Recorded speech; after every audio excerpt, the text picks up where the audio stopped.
अपने विद्यार्थी का उज्ज्वल भविष्य का कामना ही करते हैं आजीवन तक। इसीलिए इन गुरु का जो जितना प्रशंसा किया जाए वो कम है। और आप लोग अभी 10th का एग्ज़ाम देंगे, फिर 11th, फिर कॉलेज में जाएंगे, तो मैं आप लोग नया युवा हैं जो मैं आप लोग से एक अपील करना चाहता हूँ कि इस संस्थान में आए तो हम कम से कम ये चीज़ बताएं जो रोड सेफ्टी के लेकर, जो नए नए लड़के हैं जिनका लाइसेंस नहीं रहता वो भी गाड़ी लेकर रोड पर चलते हैं, ट्रिपल राइड चलते हैं, बिना हेलमेट के चलते हैं। तो आप लोगों से अनुरोध है कि कम से कम से रोड सेफ्टी का ध्यान रखा जाए। पूरे भारतवर्ष में हर 4 मिनट पे एक रोड एक्सीडेंट होता है। इसीलिए हम लोग भी प्रशासन कहीं भी जाते हैं, कहीं भी विद्यार्थी से मिलते हैं तो कम से कम ये चीज़ बताते हैं कि एक ज्ञान की बात गुरु समझ के मेरा ही ये रख लीजिए कि जब भी आप चलिए तो एक हेलमेट लगा के चलिए और ट्रिपल राइड नहीं। यस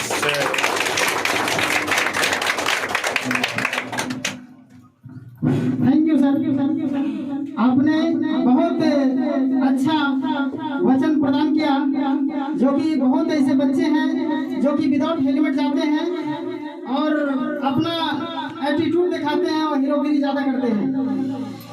आइंदा से कभी भी ऐसा गलती ना करें ताकि आपके घर में परेशानियों का सामना करना पड़े, और इस तरह की गलती कभी ना करें। हमारे प्रभारी सर, थाना प्रभारी सर जो वचन दिए हैं उनको पालन करें, हमेशा पालन करें। आप अपने जीवन की रक्षा स्वयं कर सकते हैं। उनके बाद हमारे लोकप्रिय शिक्षक श्री गोपाल सर से मेरा आग्रह है कि कुछ अमृत वचनों का और मोटिवेशन वचनों का हमारे बच्चों को प्रदान करें।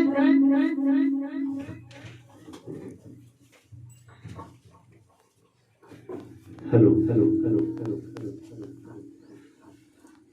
परम आदरणीय सदर थाना जोरी थाना प्रभारी गुलाम सरवर सर,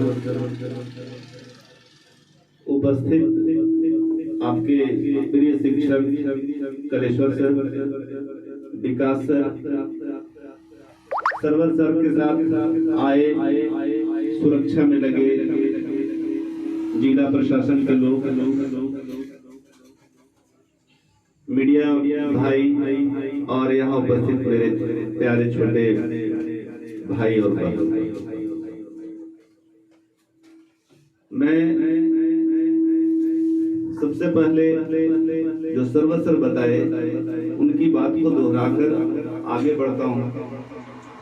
पढ़ लिख कर एक अच्छा इंसान बनना या नौकरी लेना अच्छी बात, लेकिन एक अच्छा नागरिक पहले बने ये जिम्मेवारी आप लोगों की है। हर कोई यहाँ जो बैठे हैं सबके मन में कोई ना कोई लालसा होगा, भले ही आप नहीं बोल पा रहे हैं। हो सकता है आपको पहली बार इस तरह के कार्यक्रम में बैठे होंगे तो पूछने में संकोच होता होगा। अभी हम आपसे बैठकर सर के आने के पहले सर के बारे में बता रहे थे कि सर लोगों की कितनी ड्यूटी होती है। यहाँ बैठे हैं, दिमाग में टेंशन है कहीं कुछ हो ना जाए, कहीं से फोन ना आ जाए। इतना कीमती समय निकाल कर ये आए हैं, वो सिर्फ इसलिए कि आप जब एक्सीडेंट करते हैं तो सिर्फ आप परेशान नहीं होते, सीधे थाना में फोन जाता है, यहाँ घटना घट गया, कौन धक्का मारा, उसको पकड़ो, ये करो वो करो। कितना प्रेशर इन लोगों को होता है। कभी कभी गुस्सा में ये लोग बोल भी देते हैं, डांट देते हैं, तो लोगों को बुरा लगता है। वो आपके लिए बोलते हैं, हम उदाहरण दे रहे थे आपको। तो इन्होंने बताया कि हम जब भी गाड़ी चलाएं तो हेलमेट पहनकर चलाएं। और अभी आपका, मेरे हिसाब से आपका उम्र ही नहीं है गाड़ी चलाने का। 18 साल के बाद ही आपको गाड़ी चलाना है, लाइसेंस उसके बाद ही मिलता है। और हम कुछ बातें प्रैक्टिकल होती है, जैसे गाड़ी नहीं चलाना लेकिन फिर भी आप चलाएंगे। सर इसीलिए आपको बताएं कि अगर आप चलाते भी हैं तो आपको हेलमेट का यूज करना चाहिए। ताकि हाथ पैर में चोट लगेगा तो जुड़ जाएगा, लेकिन माथे में चोट लगेगा तो वो ठीक नहीं हो पाएगा, और काफी खर्च होने के बाद आपका जमीन जायदाद और घर में सारे लोग परेशान हो जाते हैं।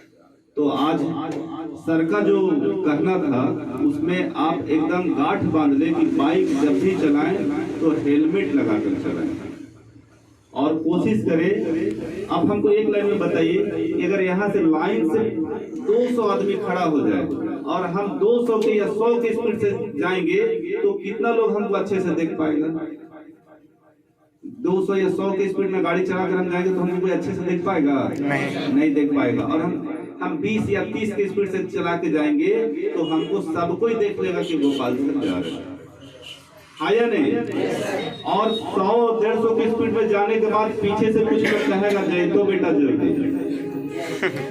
बददुआ भी मिल जाता है वहां पे, और अगर किसी का लग गया तो एक्सीडेंट में बदल जाता है।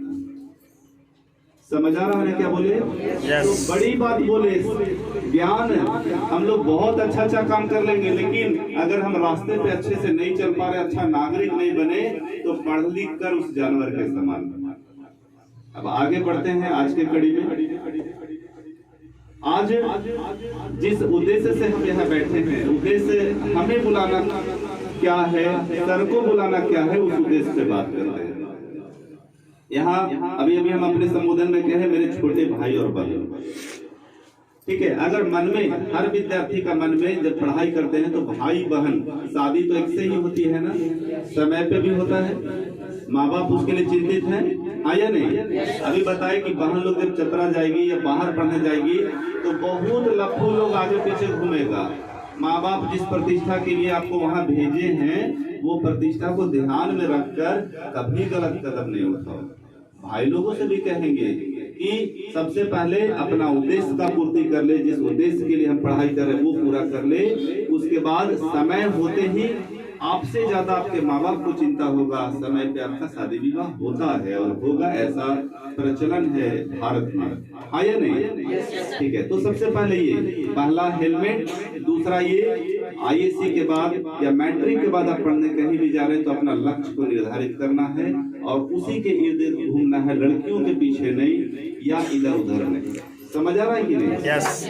हम बोले साफ साफ, आपके माता पिता को बोलने में संकोच हो सकता है, शर्म लग सकता है, लेकिन आप यहाँ से जब बाहर जा रहे हैं तो आपको हमको बोलने में अगर संकोच होगा तो शायद हम सही पाठ नहीं पढ़ा पाएंगे और हम इंजीनियर बनने बता दे, डॉक्टर बनने बता दे, लेकिन ये लाइन अगर याद नहीं रहेगा वो सब जो है सो बाद में जाकर असफलता में बदल जाता है। यहाँ बैठे सारे विद्यार्थी जो मैट्रिक के बाद इंटर करेंगे, ठीक है, हम दो उदाहरण देंगे।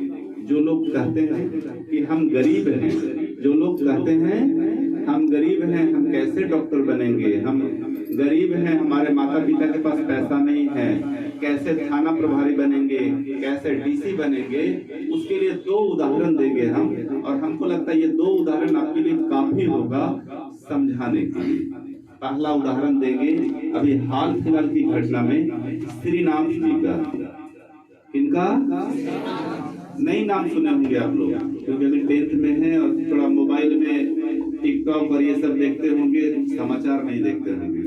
श्रीनाथ जी के बारे में मैं बता रहा हूँ आपको कि वो एक कुली हैं, क्या थे? कुली। रेलवे स्टेशन में वो कुली का काम करते थे, सामान को ढोते थे। कोई अपना ज्यादा बैग वगैरह ले गए तो रेलवे स्टेशन से बस स्टैंड तक ले जाने के लिए कुली चाहिए, समझ गए? तो वो कुली का काम करते थे। और आजकल भारत सरकार जो है, रेलवे मंत्रालय जो है, तो रेलवे प्लेटफॉर्म पर वाईफाई फ्री दे रखी है। क्या कर रखी है? वाईफाई फ्री दे रखी है। और श्रीनाथ जो है तो रेलवे स्टेशन में कुली का काम करते हुए जो समय बचता था उनको, उस वाईफाई का उपयोग करके वो अपना पढ़ाई करते थे।